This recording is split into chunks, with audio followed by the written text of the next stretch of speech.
Anemia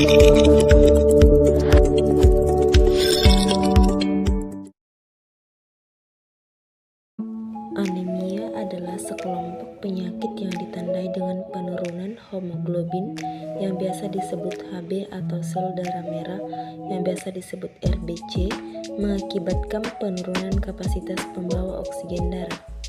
Kemudian ada patofisiologi anemia. Yang pertama, ada kekurangan nutrisi yaitu kekurangan zat besi, vitamin B12 dan juga asam folat. Dan yang kedua, ada penurunan produksi sel darah merah, yaitu gangguan pada proliferasi dan juga defisiensi sel induk. Dan yang ketiga, ada peningkatan destruksi sel darah merah.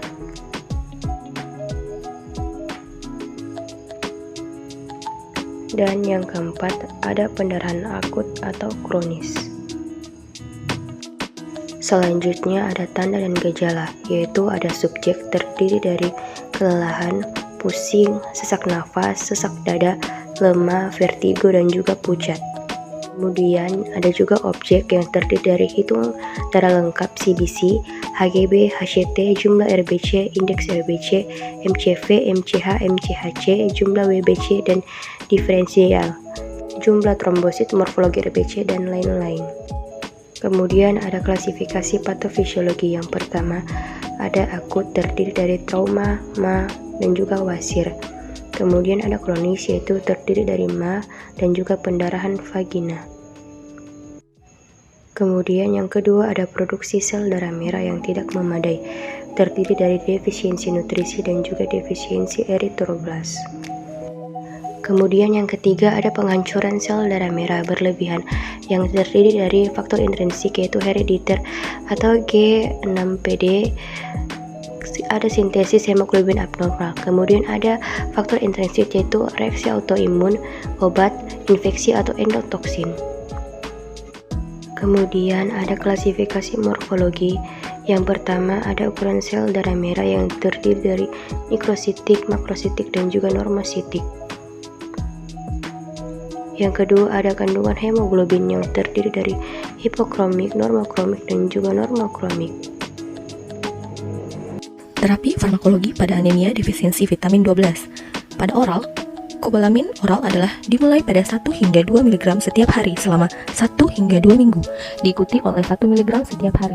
Pada parenteral, sinokobalamin 1000 mcg setiap hari selama 1 minggu, kemudian di mingguan selama 1 bulan. Dan kemudian bulanan. Ketika gejala hilang, pemberian oral setiap hari dapat dimulai.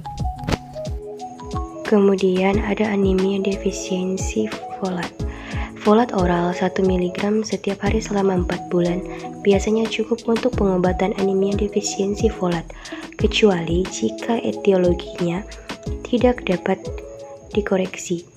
Jika terjadi malabsorpsi, dosis harian harus ditingkatkan menjadi 5 mg. Terapi farmakologi pada anemia penyakit kronis.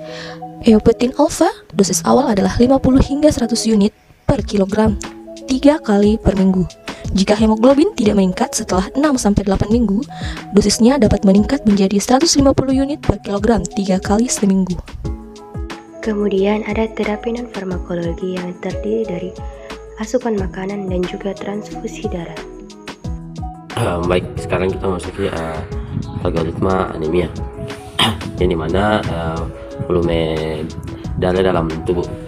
Jika volume dalam tubuh itu dia tinggi, itu dia terbagi menjadi 3. Ini yang pertama, yaitu kadar volume B12 yang rendah dan asam folat yang normal. Dimana jika dia seperti itu, maka dilakukan scaling test. Nah, scaling test ini dia akan mendapatkan salah satu hasil. Yang pertama yakni IF-nya rendah. Jika IF-nya rendah, dia terkena penyakit anemia presniosa.